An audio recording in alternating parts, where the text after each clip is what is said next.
Selamat datang di channel YT Artikel 2. Sebelum mendengarkan cerita ini, siapkan terlebih dahulu headset, agar lebih dalam menghayati ceritanya. Dan untuk mendukung cerita ini, admin minta, untuk like, komentar dan tekan tombol merahnya, alias subscribe, dan bagikan ke media sosial kalian. Terima kasih. Jangan lupa untuk bersyukur. Episode 40, Kisah seorang cleaning service yang ternyata anak orang kaya. Masalah ini harus ditindaklanjut oleh Rahman Wijaya, karena ini sudah sangat keterlaluan. Jika diam Panjul dan Andika akan tetap membuat masalah dengannya. Dua kecoa, ini benar-benar tidak bisa didiamkan. Semakin dikasih kesempatan semakin menjadi-jadi. Mereka harus dikasih pelajaran sedikit, agar mereka bisa sadar akan perilakunya. Andika menundukkan kepalanya, sampai saat ini dia baru mengerti akan segalanya. Dari awal sampai akhir jika Rahman tidak sekalipun pernah menganggapnya sebagai musuh. Sampai-sampai jika bukan karena kecerobohannya yang tidak henti-hentinya memprovokasinya, jika dia tidak berusaha untuk menyakiti Luna, maka Rahman Wijaya tidak akan pernah meladeninya dan menganggapnya serius. Dan tidak akan memancing amarahnya. Melihat Andika yang sudah berlutut, Panjul juga langsung berlutut. "Kak Rahman, aku benar-benar tahu akan kesalahanku, tolong berikan satu kesempatan lagi untukku. Aku benar-benar salah." Kedua mata Rahman menatap Andika dan Panjul dengan dingin. Saat dia akan mengatakan sesuatu tiba-tiba teleponnya berdering. Melihat jika Alex yang menghubunginya, maka dia langsung mengangkatnya. "Paman, ada apa?" Rahman bertanya. "Tuan, tolong datang ke Hotel Global, ada hal penting yang ingin aku bicarakan denganmu."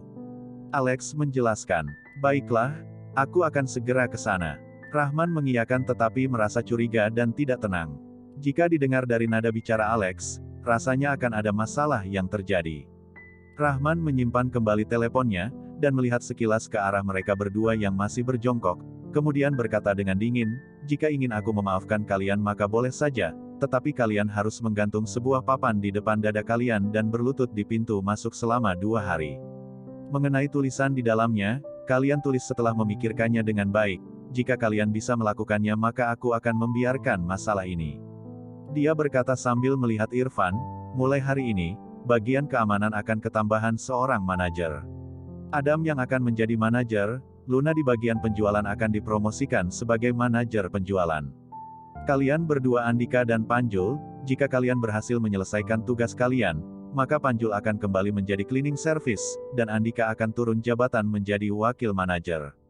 Tentu saja jika kalian tidak bersedia maka kalian bisa pergi." Setelah itu Rahman langsung meninggalkan ruangan Irfan. Rahman terlihat begitu buru-buru dan gelisah. Yang paling penting sekarang dia harus segera ke sana dan melihat apa yang sebenarnya terjadi. Telepon Paman Alex begitu tiba-tiba, membuat Rahman merasa tidak enak dalam hati. Apakah ini tentang ayahnya? Rahman belum bisa memikirkan apa sebenarnya yang ingin dikatakan Alex kepadanya.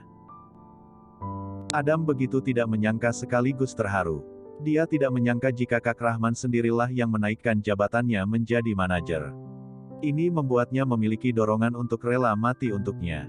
Luna yang baru saja kembali membicarakan sesuatu dengan Raka yang melihat Andika dan Panjul yang berlutut di depan pintu, dan juga di lehernya juga menggantung sebuah papan, melihat tulisan di dalamnya membuatnya terkejut hingga menutup mulutnya dengan kedua tangannya. Hingga mobilnya hampir saja menabrak seseorang saja dia tidak menyadarinya. Kenapa melamun? Kenapa tidak segera membantu supervisor Luna memarkirkan mobilnya?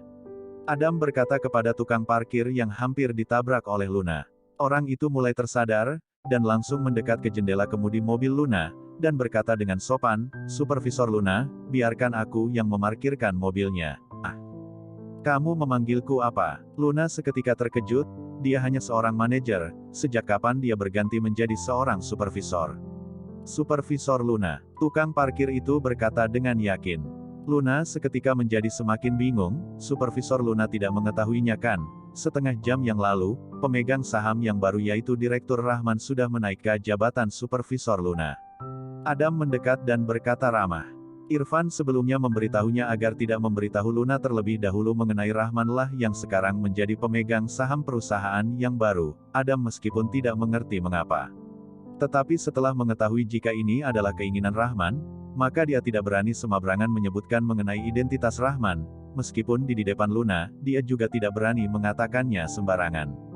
"Ini, kenapa aku tidak mengetahuinya?"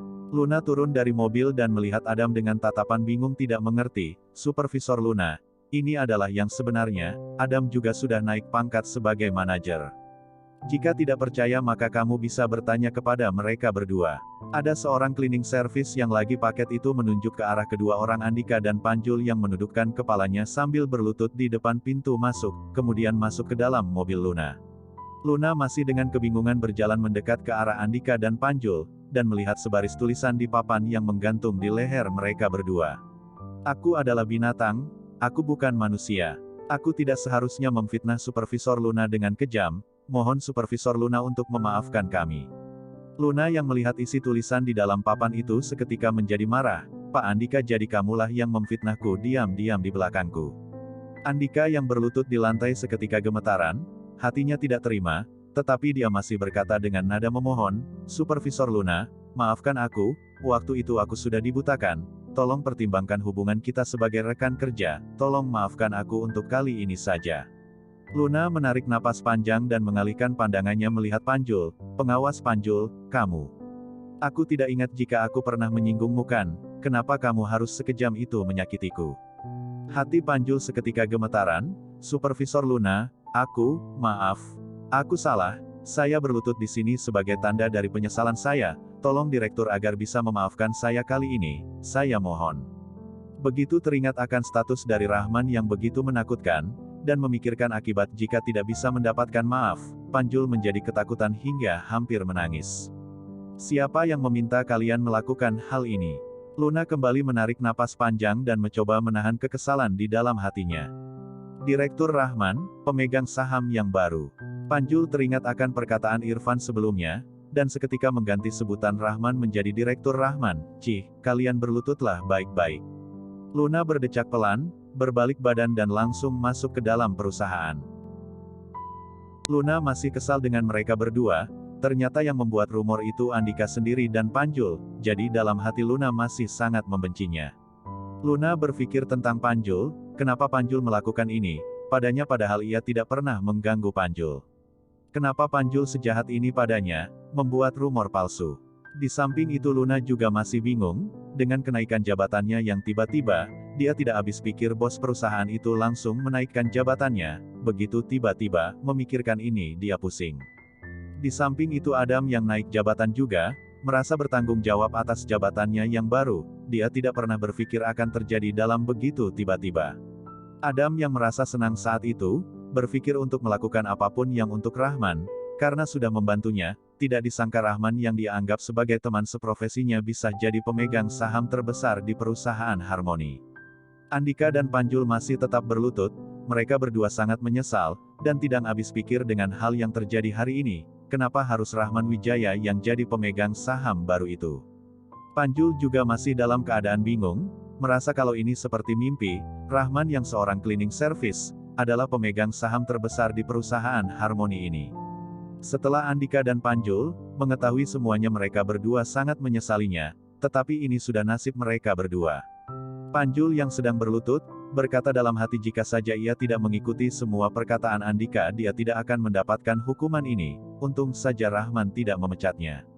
Luna yang duduk di ruangannya sekarang, masih melamun, dia bertanya-tanya pemegang saham baru ini begitu baik, siapakah pemilik perusahaan ini, apakah dia kenal saya?